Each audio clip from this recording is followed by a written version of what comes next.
ہماری ویڈیو کو لائک کریں اور چینل کو سبسکرائب لازمی کریں تاکہ ہماری ہر نئی آنے والی ویڈیو آپ تک پہنچتی رہے۔ وسلم نے جو معاہدات کیے اس کا اسلامی ریاست کی سیاست، معیشت، معاشرت، اقتصادیت پر کیا اثر پڑا، اس کے پیچھے کون سے ایسے راز کار فرما ہیں کہ نبوی حکمت عملی کی وجہ سے آج پوری دنیا میں ہمیں اسلام پھلتا پھولتا دکھائی دے رہا ہے۔ پیش کرتے ہوئے نبی کریم صلی اللہ علیہ وسلم کی حکمت عملی آپ کے سامنے پیش کریں گے۔ سرکار دو عالم علیہ الصلوۃ والسلام کی حیات مبارکہ کا جب ہم مطالعہ کرتے ہیں تو مکہ مکرمہ کے 13 سال مکی دور اعلان نبوت کے بعد مختلف مسائل، مشکلات سے یہ سلسلہ گزرا، اور اس کے بعد مدنی دور کے 10 سال جس میں اسلام اتنی تیزی سے پھیلا کہ مدینہ منورہ کے 10 سال میں آقا دو جہاں صلی اللہ تعالی علیہ وسلم نے تقریباً 10 لاکھ مربع میل تک اسلام کے پرچم کو لہرا دیا، اور اس انداز میں نبی کریم صلی اللہ تعالی علیہ وسلم نے آقا علیہ الصلوۃ والسلام کی سیرت کا ایک پہلو ہے معاہدات، کانٹریکٹ۔ آپ نے مختلف معاہدات کیے، اور ان کا مقصد کیا تھا کہ ان معاہدات کے ذریعے اسلام کے خلاف اٹھنے والی جتنی سازشیں ہیں ان سازشوں کو دبا دیا جائے۔ سب سے پہلے سوال یہ اٹھتا ہے کہ معاہدہ کیا ہے؟ معاہدہ اور عہد، یہ لفظ اکثر آپ سنتے ہیں، اس سے مراد میثاق ہوتا ہے۔ معاہدہ کہتے ہیں کہ 2 یا 2 سے زیادہ افراد کے درمیان طے ہونے والا رضامندی کا وہ معاملہ ہے جس کا قانونی طور پر نفاذ ہو سکے۔ یہ 2 اشخاص کے درمیان بھی ہو سکتا ہے، 2 فریقین کے درمیان بھی ہو سکتا ہے، 2 ملکوں کے درمیان میں بھی ہو سکتا ہے، اور اس کو میثاق بھی کہتے ہیں، یا اس میں حلف کا لفظ بھی استعمال کیا جاتا ہے۔ قرآن مجید فرقان حمید کے اندر اللہ تعالیٰ نے مختلف مقام پہ اس کا ذکر کیا۔ نبی کریم صلی اللہ علیہ وسلم نے بہت سی بڑی بڑی طاقتیں جو غیر مسلم تھیں ان کو اسلام کے انڈر کرنے کے لیے ان سے ایسے ایسے معاہدے کیے کہ بالآخر وہ اپنے معاہدے میں لکھی ہوئی باتوں کی وجہ سے ایک دن ہمارے آقا کے قدموں میں جھکے نظر آتے ہیں۔ اللہ تعالیٰ قرآن مجید میں ارشاد فرماتا ہے وَإِن جَنَحُوا لِلسَّلْمِ، اے نبی اگر وہ گروہ یا دشمن صلح کی طرف مائل ہو جائیں، فَجْنَحْ لَهَا، تو آپ ان سے صلح کیجئے، وَتَوَكَّلْ عَلَى اللَّهِ، اور اللہ پہ بھروسہ کریں، إِنَّهُ هُوَ السَّمِيعُ الْعَلِيمُ، بے شک اللہ سننے والا اور جاننے والا ہے۔ اس کا مطلب اسلام تشدد کی راہوں کی اجازت نہیں دیتا۔ اگر کسی مقام پر امن، محبت اور صلح کے ساتھ معاملہ طے پا جاتا ہے تو اس کو طے کر کے مسلمانوں کی زندگی کے معاملات، معاشی، معاشرتی، اقتصادی اور مذہبی راہوں کو ہموار کرنے کے لیے مسلمانوں کو کسی نہ کسی طرح ان چیزوں کو مواقع کے طور پر شامل کرنا چاہیے۔ اب معاہدہ کتنی طرح کا ہوتا ہے؟ ایک ہوتا ہے تجارتی معاہدہ جو ملکوں یا اقوام کے مابین باہم تجارت کے فروغ کے لیے ہوتا ہے، اسے تجارتی معاہدہ کہتے ہیں۔ عموماً ہمارا دوسرے ممالک کے ساتھ، بھارت سے اور افغانستان سے، ایران سے، کئی ممالک سے ہمارا تجارتی معاہدہ ہوتا ہے، ہم ٹریڈنگ کرتے ہیں، تجارت کرتے ہیں، یہ تجارتی معاہدہ ہے۔ اسی طرح ہوتا ہے جنگ بندی کا معاہدہ، اگر آپس میں لڑائی چلتی رہے جیسے کہ بھارت کا اور ہمارا 1965 میں مقابلہ ہوا، پھر ایک معاہدے کے تحت پھر وہ جنگ روک دی جاتی ہے۔ تو یہ ہوتا ہے جنگ بندی کا معاہدہ۔ جیسے ہمارے پیارے نبی صلی اللہ علیہ وسلم نے دیکھا کہ کفار مکہ کسی بھی طور پر باز نہیں آ رہے، تو 6 ہجری میں ان سے بیٹھ کے ایک معاہدہ ہوا جس کو تاریخ میں صلح حدیبیہ کہا جاتا ہے۔ یہ صلح حدیبیہ، اس کو جنگ بندی کا معاہدہ کہتے ہیں۔ اس سے پھر اہل مکہ اور مدینہ کے درمیان لڑائیاں بند ہو گئیں، جنگ و جدل کی کیفیات رک گئی۔ اسی طرح ہوتا ہے امان کا معاہدہ۔ نبی کریم صلی اللہ تعالی علیہ وسلم نے جب صلح حدیبیہ ہو گئی تو ریاست مدینہ کو مستحکم کرنے کے لیے جتنے قریب قریب قبائل تھے، جتنی اقوام تھیں، ہمارے آقا نے ان کے ساتھ بہترین معاہدہ کرتے ہوئے ان کو اسلامی ریاست کا مطیع بنا لیا۔ یہ حکمت عملی تھی۔ اسی طرح ہوتا ہے حلیفی معاہدے، ایک دوسرے کی تعاون کے لیے۔ جیسے ریاست مدینہ کے قیام کے بعد شمالی اور مغربی علاقوں کے جو قبائل تھے، جوہینہ، مزینہ اور دمرہ جیسے، آقا علیہ الصلوۃ والسلام نے ان سے یہ معاہدے کیے، اور پھر بالآخر وہ لوگ سرکار کے حسن عمل سے متاثر ہو کر اسلام کی طرف مائل ہونے لگے۔ پھر جو اسلامی ریاست میں غیر مسلم رہتے ہیں، مائنورٹیز، اہل الذمہ، ان کو غیر مسلم رعایا کہتے ہیں۔ نبی کریم صلی اللہ علیہ وسلم نے نجران کے عیسائیوں کے ساتھ، عقیدر شاہ دومت الجندل کے ساتھ، اہل ایلا کے ساتھ، یہ وہ غیر مسلم تھے جو اسلامی ریاست کے رہنے والے ہیں، آقا علیہ الصلوۃ والسلام نے ان سے معاہدہ کر کے ان کو بھی اسلامی ریاست کی خوبی میں شامل فرما لیا۔ تو یہ حکمت عملی تھی۔ اسلام میں معاہدات کی بڑی اہمیت ہے، اور جب معاہدے پورے ہوں، وہ معاہدے سیاسی ہوں، معاشی ہوں، معاشرتی ہوں، معاشرے کے تمام اداروں کے درمیان تعلقات کی جو اساس ہوتی ہے وہ معاہدات ہوتی ہیں۔ اگر معاشرے اور سوشل ایکٹیویٹی کے اندر دیگر ادارے مابین اپنے تعلق کو مضبوط کرنے کے لیے کانٹیکٹ کر لیں، معاہدات کر لیں، پھر وہ معاہدے کسی بھی بنیاد پر ہوں، سیاسی، معاشی، معاشرتی، اقتصادی، اور ان کی پاسداری جب کی جائے تو پورے معاشرے میں ایک دوسرے کے درمیان اعتماد کی فضا قائم ہو جاتی ہے۔ آپ یوں سمجھیے، معاشرے خیر کا عنصر بھی ہیں اور بھلائی کے فروغ کا بہترین ذریعہ بھی ہے۔ اسلام انسان کی زندگی کے تمام پہلوؤں سے وابستہ تعلقات کو درست قرار دیتا ہے۔ انسان کے کچھ تعلقات تو وہ ہیں جو بندے اور خدا کے درمیان ہیں۔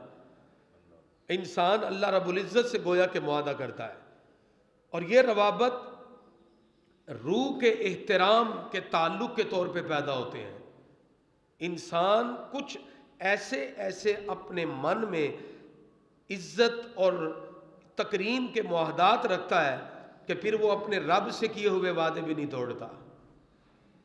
اللہ تعالیٰ نے قرآن مجید فرقان حمید میں اہل ایمان کی خوبی کو بیان کیا کہ مومن جو ہوتا ہے وہ جو وعدہ کرے اس وعدے کو پورا کرتا ہے۔ یعنی معاہدہ اصل میں ایک وعدہ ہے، معاہدہ ایک کانٹریکٹ ہے، اور مومن کبھی اپنے وعدے کو توڑتا نہیں ہے۔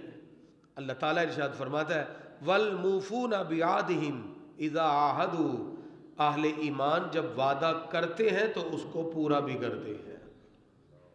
اور یہی قرآن کریم کا تصور جو مسلمانوں کے لیے ذکر کیا گیا کہ معاہدے کے لیے جب ایک مومن کوئی معاہدہ کر لے، وہ شخصی ہو، وہ قومی ہو، وہ بین الاقوامی معاہدات ہوں، وہ کسی بھی اعتبار سے ہو، اللہ تعالیٰ مومن کی صفات بیان کرتا ہے وَالَّذِينَ هُمْ لِأَمَانَاتِهِمْ وَعَهْدِهِمْ رَاعُونَ، ایمان والے اپنی امانتوں کا بھی پاس رکھتے ہیں، اپنے عہد اور اپنے وعدے کو بھی ملحوظ خاطر رکھتے ہیں۔ اور نبی کریم صلی اللہ تعالی علیہ وسلم مختلف مقام پر ان وعدوں کی تکمیل کے ساتھ امت کو پیغام دے رہے تھے کہ لوگوں کو اپنے اپنے وعدے کو پورا کرنا چاہیے اور معاہدات کی پابندی کرنی چاہیے۔ استحکام ریاست سے کیا مراد ہے؟ ایک ہے خارجی سطح پر، دوسرا ہے داخلی سطح پر۔ جو قائد اور لیڈر ہوتا ہے وہ کسی ریاست کو مستحکم کرنے کے لیے، قومی مفادات کے لیے خارجی سطح پر بھی معاہدات کرتا ہے اور اس میں بھی تحفظ انسانیت کی بات کرتا ہے، اور داخلی سطح پر بھی امور مملکت کو چلانے کے لیے، حسن تدبیر کے لیے اپنے شہریوں سے کیے ہوئے وعدوں کی بھی تکمیل کرتا ہے۔ یہ ایک عظیم لیڈر اور قائد کی نشانی ہوتی ہے کہ وہ داخلی اور خارجی سطح پر کیے جانے والے جتنے بھی معاہدے ہیں ان معاہدے کو پورا کریں۔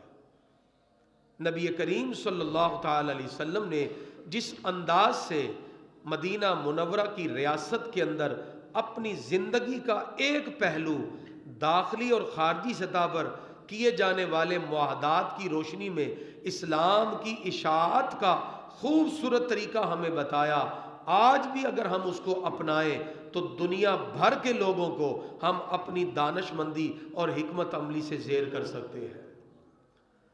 نبی کریم صلی اللہ علیہ وسلم وہ عظیم رہنما ہے۔ آپ کی سیرت کا جب ہم مطالعہ کریں تو ریاست مدینہ کا قیام چند محلوں پر مشتمل ایک شہری مملکت ہے جس کا آغاز ہوتا ہے روزانہ 274 مربع میل کی اوسط سے یہ ریاست پھیلتی ہے، روزانہ 274 مربع میل کے لحاظ سے، اور 10 سال میں ہمارے پیارے نبی صلی اللہ علیہ وسلم کا جب وصال مبارک ہوا 10 لاکھ مربع میل سے زیادہ اسلامی ریاست پھیل چکی تھی۔ یہ ہمارے پیارے نبی صلی اللہ علیہ وسلم کے اعلیٰ اخلاق، آپ کی دانش مندی کا نتیجہ تھا۔ آپ کے دور میں اگرچہ تقریباً 27 غزوات ہوئے، نبی کریم صلی اللہ تعالی علیہ وسلم ان میں خود عملی طور پر شریک ہوئے، لیکن 27 غزوات میں صرف 9 میں لڑائی ہوئی، بدر، احد، مریسی، خندق، قریظہ، خیبر، فتح مکہ، حنین اور طائف۔ باقی ہمارے پیارے نبی صلی اللہ علیہ وسلم کی حکمت عملی سے بڑے خوبصورت انداز سے ان لوگوں کو اسلام کی طرف مائل کر لیا گیا۔ آقا علیہ الصلوۃ والسلام مکہ مکرمہ میں ہے تو بیعت عقبہ ثانیہ آقا علیہ الصلوۃ والسلام فرماتے ہیں، اور نبی کریم صلی اللہ علیہ وسلم نے مدینہ منورہ میں رہنے والے لوگوں کے ساتھ ایک خوبصورت معاہدہ کیا۔ آقا علیہ الصلوۃ والسلام مدینہ شریف میں آئے، اب ظاہری بات ہے اہل مدینہ ان کا شہر ہے، ان کے گلی محلے ہیں، ان کے کاروبار ہیں، اتنے زیادہ مہاجر جب آ کے وہاں کاروبار کریں گے تو اہل مدینہ کو تو پرابلم ہونے کا اندیشہ ہے نا۔ تو ہمارے پیارے نبی صلی اللہ علیہ وسلم نے دونوں طرف سے اختلاف کھڑا نہ ہو جائے، اتنی پیاری حکمت عملی اپنائی، ایک مہاجر کا ہاتھ پکڑ کر ایک انصاری کے ہاتھ میں دے دیا۔ اسے کہتے ہیں برادرہڈ، اسے کہتے ہیں اخوت، اسے کہتے ہیں بھائی چارہ۔ اللہ قرآن میں فرماتا ہے انما المؤمنون اخوہ، بے شک مسلمان آپس میں بھائی بھائی ہیں۔ مسلمان آپس میں کیا ہے جی؟ بھائی بھائی ہے۔ تو یہ جو تصور دیا آقا علیہ الصلوۃ والسلام نے کہ رنگ و نسل، زمان و مکان، ان ساری حدود سے باہر آ کر صرف ایک تصور، اور وہ رسول اللہ صلی اللہ علیہ وسلم کا اسلامی تصور تھا جس میں نسلی تفاخر مٹا دیے، جس میں قبائلی عصبیت کو مٹا دیا، جس میں علاقیت کے جتنے دعوے تھے سارے ختم کر دیے، اور فرمایا تم سب کا ایک ہی رشتہ ہونا چاہیے کہ تم لا الہ الا اللہ محمد رسول اللہ صلی اللہ علیہ وسلم پڑھنے والے ہو۔ اور پھر اس کا فائدہ کیا ہوا کہ پھر انصار نے مہاجر بھائیوں کو اپنا کاروبار میں شرکت کر دی، یہاں تک کہ اپنی چیزوں پر دوسروں کو ترجیح دی، رہائش کھانے پینے کا بندوبست کیا۔ اللہ تعالیٰ ان کی صفت میں فرماتا ہے وَيُؤْثِرُونَ عَلَىٰ أَنفُسِهِمْ وَلَوْ كَانَ بِهِمْ خَصَاصَةٌ، وہ اپنے آپ پر دوسروں کو مقدم رکھتے ہیں اگرچہ خود وہ ضرورت مند کیوں نہ ہو، اپنی ضرورت پر دوسروں کو مقدم کرتے ہیں۔ تو ہمارے پیارے نبی صلی اللہ علیہ وسلم نے سب سے پہلا کام تو مسلمانوں کے اندر اتحاد پیدا کیا۔ اب توجہ، جب آقا علیہ الصلوۃ والسلام مدینہ منورہ تشریف لائے تو ہر مذہب کا بندہ وہاں موجود تھا، اور اوس و خزرج کے 12 قبیلے تھے، اور یہودیوں کے تقریباً 20 قبائل تھے۔ کتنے جی؟ 20 قبائل تھے یہودیوں کے مدینہ شریف میں، اور کوئی مستقل شہری نظام نہیں تھا مدینہ شریف میں، کوئی حکومت نہیں تھی۔ کبھی اوس خزرج کو جا کے مارتا، کبھی خزرج والے اٹھتے اوس والوں کو مارتے۔ یہودی قبائل آپس میں حلیف بن کر ایک دوسرے سے جنگ کرتے رہتے۔ جب ہمارے پیارے نبی صلی اللہ علیہ وسلم مدینہ منورہ میں آئے تو مدینہ منورہ کی آدھی آبادی یہودیوں پر مشتمل تھی۔ کتنی آبادی؟ آدھی آبادی یہودیوں پر مشتمل تھی۔ اور ہمارے پیارے نبی صلی اللہ علیہ وسلم نے ایک خوبصورت کام یہ کیا، آپ نے سارے غیر مسلم یہودیوں کو ایک ٹیبل پہ جمع کر کے ان سے میثاق مدینہ کر کے آقا علیہ الصلوۃ والسلام نے ان کی ساری سازشوں کو بند کر کے اسلام کے پرچم کو بلند فرما دیا۔ یہ حکمت عملی تھی، اور اس میں کچھ دفعات سرکار نے مسلمانوں کے لیے رکھی، کرنے کی کوشش کرے گا اس کے خلاف تمام مسلمان یکجا ہو کر اس فتنے کو ختم کریں گے۔